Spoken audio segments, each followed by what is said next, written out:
Hello students. In this lecture we will proceed further with the structure of midbrain and hindbrain. But let us have one brief revision what we learned till this. Now in first lecture we go through the nervous coordination, how exactly the overall main dogma of nervous control.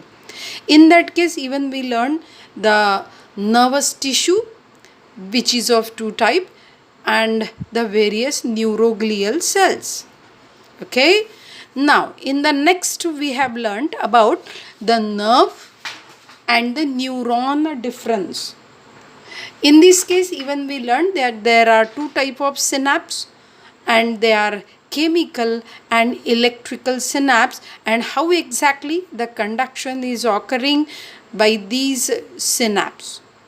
Okay, now in the third lecture what we have learnt about the conduction of nerve impulse, how exactly the polarization, depolarization, repolarization and a refractory period is occurring. Now what is mean by the voltage channel gates and how the conduction of nerve impulse occurs from one neuron to next up to the brain. Now later on we started with the nervous system and we go through that what are the types of various parts of nervous system, that is central nervous system, peripheral nervous system and autonomous. We have started with the central nervous system. In that we are studying structure of brain.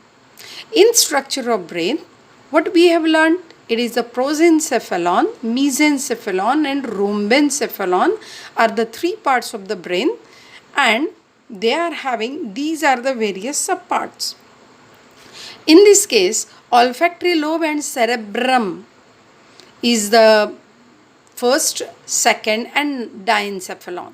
Now we have started with the cerebrum, the detailed structure which can occur in board exam for a major question. So this we have learnt in the last lecture, that is what is the structure of cerebrum.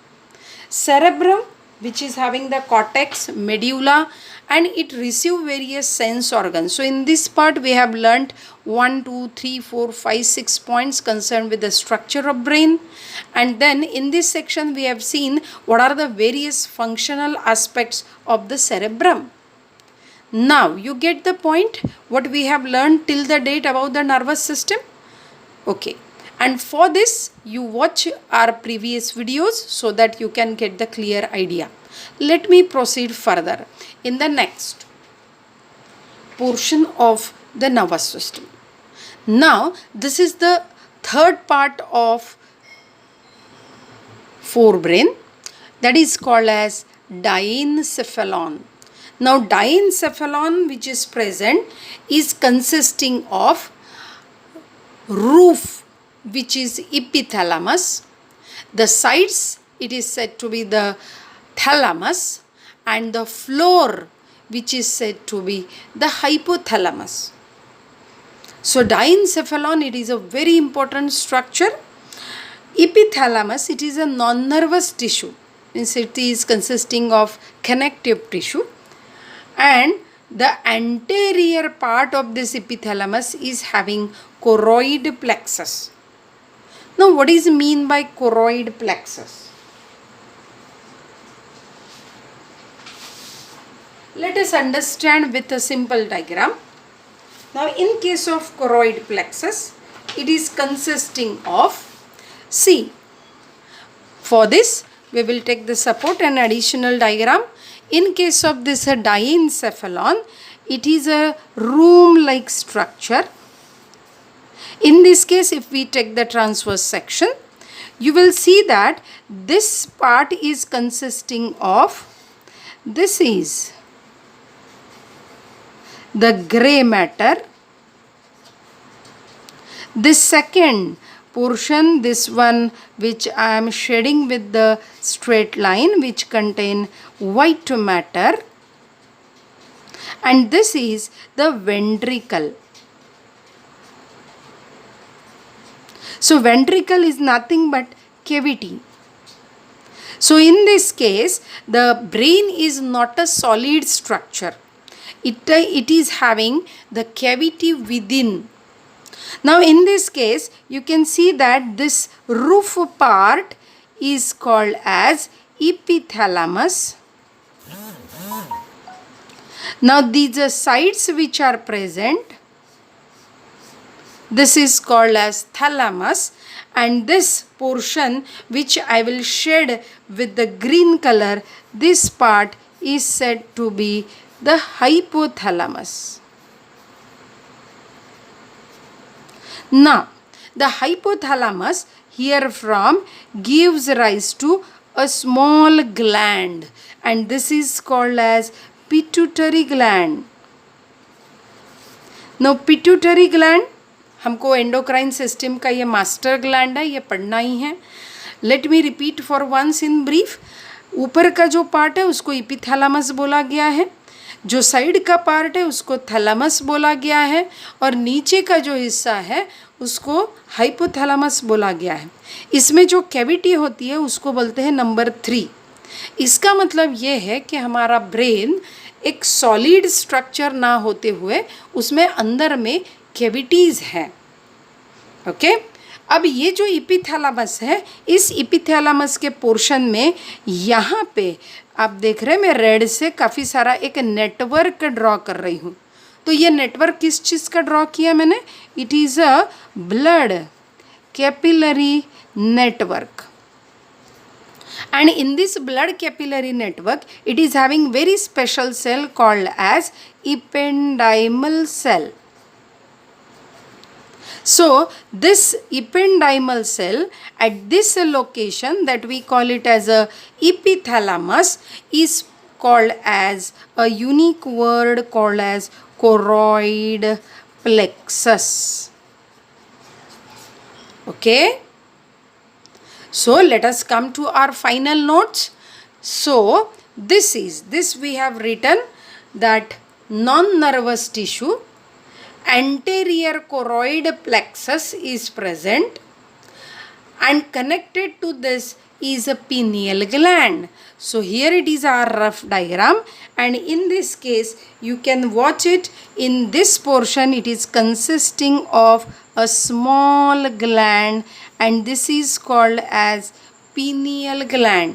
तो ये हो गई pineal gland, ये हो गई pituitary gland. Got it? Now, in case of this, sides are said to be the thalamus. अब यहाँ पे जो हमने लिखा है pineal gland, तो ये भी हमारे सिलेबस का पार्ट है. तो पिनियल ग्लैंड का क्या फंक्शन है उसको भी साइड में लिख के रखते हैं, क्योंकि हम यहीं पे लिखेंगे तो हमें अलग से डायेनसेफेलॉन का फंक्शन नहीं समझ में आएगा. तो हमने उसको थोड़ा सा साइड में लिखा है. तो pineal gland it secrete a hormone called as melatonin. What is the function of melatonin?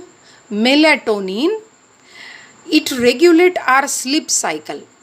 यानी हम सुबह बराबर से एक टाइम से उठते हैं या हमें नींद आती है, तो ये सारा जो स्लीप साइकिल का रेगुलेशन है ये मेलाटोनिन की वजह से होता है.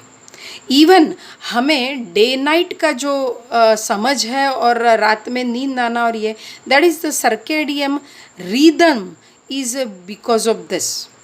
रात के समय में यानी नाइट में मेलाटोनिन का ज़्यादा सिक्रीशन होता है और दिन में इसका सिक्रीशन नहीं होता. And even the reproductive behaviour is also controlled by melatonin. For the little bit details of the pineal gland, we will come in the endocrine system. Now for the timing, this much is sufficient to write your answer. Now the second part is thalamus. Thalamus, it is the sides of this diencephalon is called as thalamus. अब यदि वो 4 sides है तो आप देख सकते हो कि ये जो साइड्स है ये वाली एक साइड रहेगी, ये दूसरी रहेगी, इधर से सामने से एक, पीछे से एक. तो रूम में जैसे 4 दीवार होते हैं उस तरह से 4 साइड्स होंगे. तो ये चार साइड्स एक दूसरे को कनेक्टेड भी रहेंगे. So they are connected with each other. So sides they are connected by means of habenular commissure. Okay, so sides they are connected by habencular commissure. So let me write it. Sides connected by habencular commissure. Okay, second, so it connect all sides. Now reticular activating system is present in it. So what is reticular activating system? जब हम सोते हैं तब भी हमारी ये system alert रहती है और सोने के बाद भी कुछ आवाज़ हो जाती है और कुछ भी होती है तो ये हमारे ब्रेन को अलर्ट देती है. So this is present in thalamus. तो इसी वजह से जबकि वो हमें अलर्ट देती है, इसे एक सेकेंड नेम दिया गया है, that is gatekeeper of cerebrum. See, all the impulses which are coming in and out of the cerebrum always go through the thalamus. So let me add one function for this, for thalamus, that is all the impulses, यानी messages in and out of cerebrum pass through thalamus.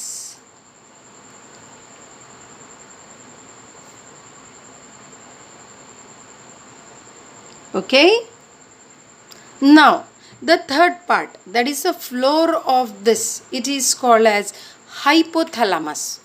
So every time you see that we are covering a structural point even and we are covering the functional point even. Now floor of the thalamus is floor of the diencephalon is hypothalamus. Now here we can have 2 mark question and do the functions properly. Now what is the function of this hypothalamus? क्या हमने जो rough diagram develop की थी आपको याद आया? ये hypothalamus था और ये पिट्यूटरी ग्लैंड थी. तो इस पिट्यूटरी ग्लैंड को कंट्रोल करने का काम ये थैलामस करता है, हाइपोथैलेमस करता है. तो यहाँ पे हमने फंक्शंस लिखे हैं. So it maintain the homeostasis condition, यानी बॉडी में ब्लड का और टेम्परेचर का पूरा स्टैटिक यानी पूरा एक समान कंसंट्रेशन बनाए रखने का काम हाइपोथैलेमस करता है. Now it secrete hormone oxytocin and ADH. अब देखिए ऑक्सीटोसिन और एडीएच का काम क्या है ये हम हार्मोनल कोऑर्डिनेशन में पढ़ेंगे, लेकिन अभी आपको ये समझ में आ गया कि ये 2 हार्मोन खुद सिक्रीट करता है. इट कंट्रोल एंटीरियर पिट्यूटरी, यानी इसके नीचे जो पिट्यूटरी ग्लैंड है उसको कंट्रोल करना ये उसका काम है. It control even the body temperature, even the hunger and thirst centre is present in hypothalamus. यानी अभी मुझे भूख लगी है, मैंने कुछ तो भी खाना चाहिए या प्यास लगी है, ये जानकारी हमें ब्रेन में हाइपोथैलेमस में क्रिएट होती है. It even having the very important concern about the water and salt balance in our body. Okay, now let us proceed further. In this case, I already told you that there are in our brain there are number of ventricles. यानी हमारे brain में कुछ cavities है. तो ये cavities कितने हैं? तो यहाँ पे हमारे लिए फिर से एक क्वेश्चन आ सकता है, what are the various ventricles? So ventricles, they are 1, 2, 3 and 4. 4 ventricles. तो पहले 2 वेंट्रिकल कहाँ पे है? तो देखिए इस डायग्रामेटिक रिप्रेजेंटेशन से आपको समझ में आता है, that is the first 2 ventricles they are present in cerebrum and they are called as a lateral ventricle. Now these 2 lateral ventricle fuse at one point and that point is called as foramen of Monro. Now such a common small duct it comes and it come into the diencephalon. Now in diencephalon it is the ventricle number 3 and it is called as diocele. From diocele a small duct it continue and it is called as duct of Salvius and it enters into the fourth ventricle. Now fourth ventricle is present in medulla oblongata which is a part of hindbrain. अब ये सारे ventricles diagram में कैसे दिखते हैं उसको भी देखेंगे यहाँ पे। तो आप देख पा रहे हैं ये पूरा सेरेब्रम है, यहाँ पे छोटा सा मिड ब्रेन रहेगा, ये वाला है पॉन्स वरोली, ये है सेरेबेलम और ये है मेड्यूला। तो ये देखिए मैं ब्लैक से कर रही हूँ, pons varoli, medulla and then it continue as a spinal cord. तो C for cerebellum, P for pons varoli, M for medulla oblongata. तो यहाँ पे आप and cerebrum. So what is this? This one is cerebrum. तो इस diagram में आप देख पा रहे हैं कि ये सेरेब्रम में होने वाली कैविटी है जो मैंने ब्लू से कलर की है, सिर्फ ब्लू से। Then it is having this number 3 white हो के बाद में ये दिख रहा है आपको। उसके बाद यहाँ पे आप देख पा रहे हैं एक छोटा सा डक्ट है जो कि फोर्थ में जा रहा है। फोर्थ में जाने के बाद ये कंटिन्यू जा रहा है जो कि स्पाइनल कॉर्ड में है। So in our brain, so I will read it that the cavities which are present here, they are called as a lateral ventricles. Then it is the foramen of Monro which enters into the number 3 ventricle. Then it comes to a small duct, so duct of Salvius. Then this one is the 4th ventricle and it continue into the spinal cord. Now in these all ventricle, whether they are hollow? No, not at all. It is consisting of cerebrospinal fluid.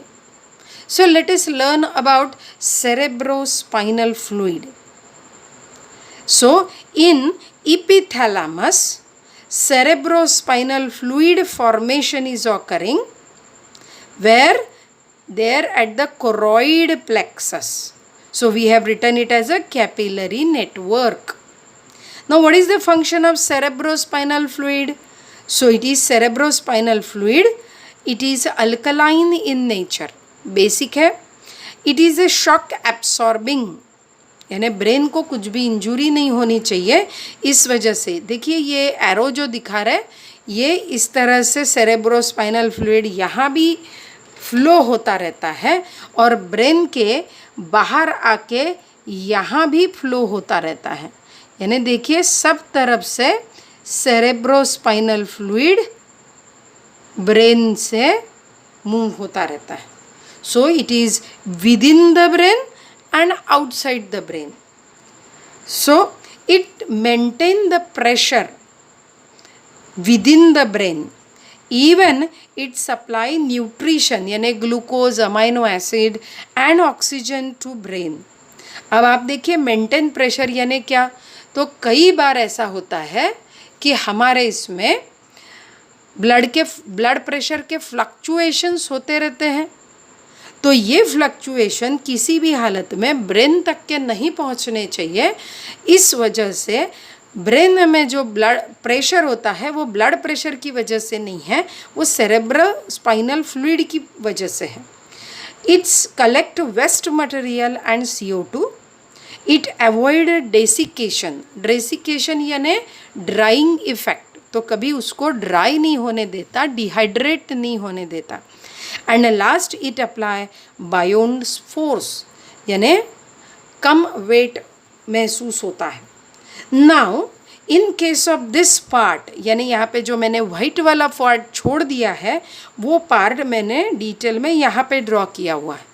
So see in case of this here at the base level here it is having corpus callosum. तो जो दो cerebral hemisphere है तो हमने इस तरह से draw किया था, तो दो सेरेब्रल हेमिस्फीयर को जॉइन करने के लिए यहाँ पे ब्रिज होता है और इस ब्रिज को जो मेरे थंब से दिख रहा है, इस ब्रिज को बोलते हैं corpus callosum. Now corpus callosum, so ये इस तरह से यहाँ मूव कर रहा है, उस कार्पस कैलोजम के नीचे होती है, so below that it is consisting of limbic system.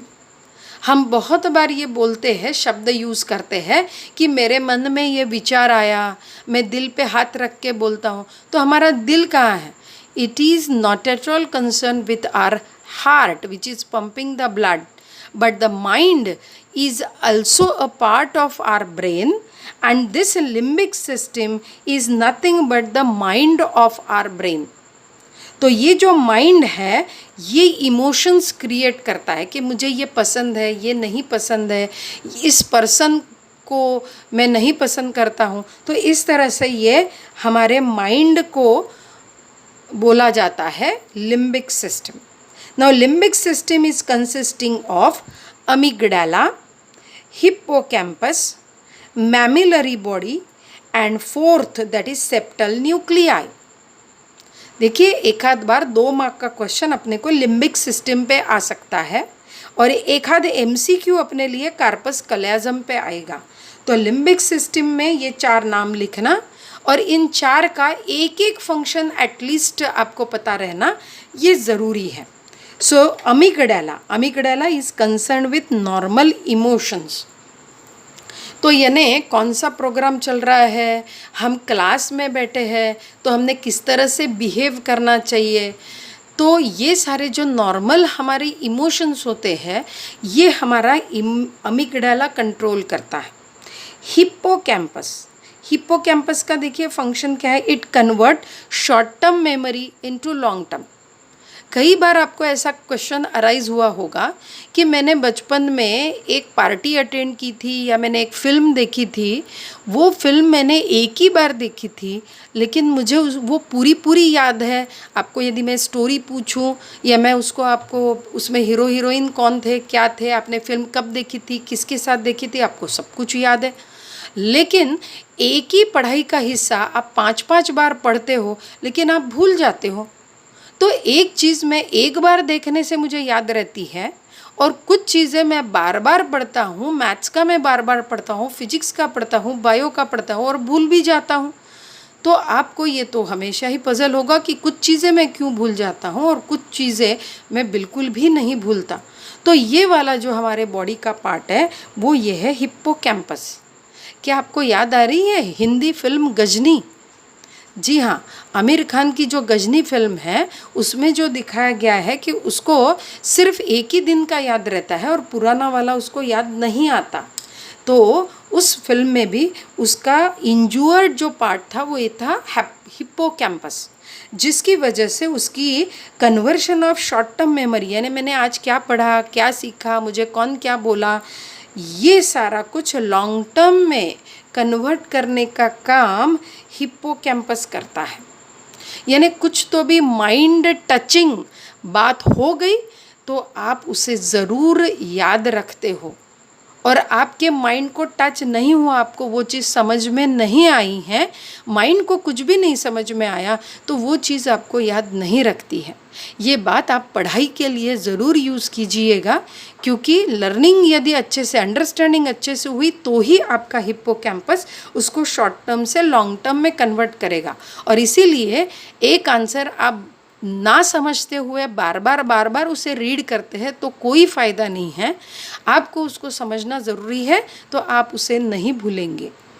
Next, mammillary body, it is concern with recollective memory. Recollective यानी क्या? तो कोई भी फलानी चीज़ मैंने कहाँ रखी थी या उस दिन मैं उससे मिली थी तो उसने मुझे क्या बोला था, तो ये सारे जो चीज़ें हैं वो हमारे मेमोरी में हैं, वो हम रिकॉल करते हैं, उससे कंसर्न है mammillary body. Okay, and last is the septal nuclei which is concern with sexual emotions. So you get the point?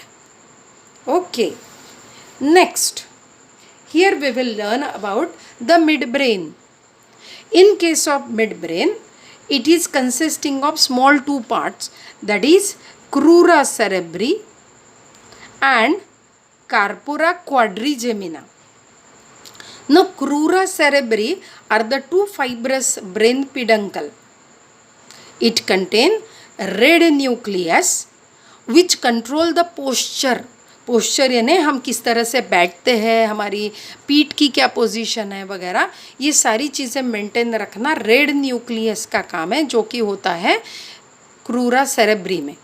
And the mid brain which is having the corpora quadrigemina, it contain two superior colliculi, यानी इस तरह से एक और दो lobes होते हैं जिसे हम बोलते हैं ऑप्टिक लोब, और उसके पीछे होते हैं इस तरह से दो लोब्स जिसे हम कहते हैं ऑडिटरी लोब. तो हमारी इस आँख से ऑप्टिक नर्व इधर आएगी और दूसरी आँख से ऑप्टिक नर्व इधर आएगी, तो ये जो क्रॉस आ गया, इस क्रॉस को बोलते हैं optic chiasm. Okay, so two superior colliculi यानी दो ऑप्टिक लोब और विजुअल रिफ्लेक्सेस है वहाँ पे आँखों से आने वाले, और टू इन्फेरियर, नीचे है इसलिए इन्फेरियर कॉलिक्यूली ऑडिटरी रिफ्लेक्सेस यानी हियरिंग से कंसर्न. तो एक कान से यहाँ पे आएगा और दूसरे कान से यहाँ पे जाएगा.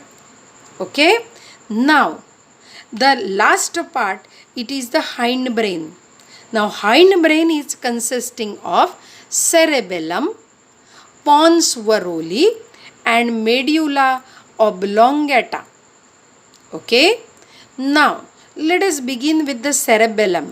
So, why I write this number 2? This is the second largest part. Okay. So, it is the larger part. Largest cerebrum था, and this is the second larger part in the brain. It even contain outer cortex, that is grey matter, और इसके बारे में cerebrum में हम पढ़ चुके हैं तो हमें दोहराने की ज़रूरत नहीं है. Inner medulla which is made up of white matter, and C, no ventricle. ये पढ़ते टाइम एक बात ध्यान रखिए, आपको differentiate between cerebrum and cerebellum ये आना ज़रूरी है, यहाँ पे क्वेश्चन आ सकता है. Now in case of cerebellum it is having less sulci and gyri. देखिए मैंने लेस बोला, नो नहीं बोला. So it contain but comparatively lesser. It is having two cerebellar hemisphere and a central vermis. तो देखिए इस डायग्राम में एक सेंट्रल पोर्शन आपको वर्म लाइक दिख रहा है, उसको बोलते हैं वर्मिस, और वर्मिस के बाद ये हो गया सेरेबेलम हेमिस्फीयर, और ये वाला हो गया दूसरा हेमिस्फीयर, और बीच वाला हो गया वर्मिस. तो डायग्राम से आपको समझने में बहुत आसानी जाती है. Now the tree like pattern of white matter is called as arbor vitae. आप देख रहे हैं यहाँ पे अंदर में मैंने ड्रॉ किया है, तो ये देखिए यहाँ पे एक लेबल दिया है कॉर्टेक्स. तो ये बाहर का जो हिस्सा है इसे कहेंगे कॉर्टेक्स, और ये जो अंदर का हिस्सा है इसको ग्रीन वाला, तो मैंने यहाँ पे ग्रीन से लेबल दिया हुआ है, तो ये वाला है मेड्यूला. लेकिन मेड्यूला में जो अरेंजमेंट है वो आप देखेंगे थोड़ा सा ट्री जैसा दिख रहा, इसलिए इसको बोला है arbor vitae. Next, what is the function of cerebellum? It control the striated muscles of our body. Okay, now these striated muscles which are controlled, they are having the various functions. ठीक है, therefore they are having the main function in movement, locomotion, balance and equilibrium. तो हमारे body का जो balance है वो पूरा पूरा कंट्रोल सेरेबेलम करता है. Pons varolii, so pons varolii and medulla oblongata दोनों के लिए ये पॉइंट कॉमन है, इसलिए यहाँ पे इस तरह से लिखा है. तो pons varolii it is having outer medulla. ध्यान रखिएगा, अभी तक के हम आउटर को कॉर्टेक्स बोलते थे, यहाँ पे मैंने मेड्यूला लिखा है. हाँ, लेकिन medulla is made up of white matter. Inner is cortex. देखिए अभी तक के हम इनर में मेड्यूला बोलते थे, यानी आपको ये ध्यान में आना चाहिए कि ये वाली बात इधर थोड़ी उल्टी हो गई पॉन्स और मेड्यूला में। So this is and it is having the fourth ventricle. अब ये जो पॉइंट्स है ये पॉन्स के लिए है और ये जो पॉइंट्स है वो मेड्यूला के लिए है। So pons varolii it connect the fore brain with the hind brain. तो दोनों को जोड़ने का काम पॉन्स वरोली कर रहा है। It is also having the nerve fibres bands which cross.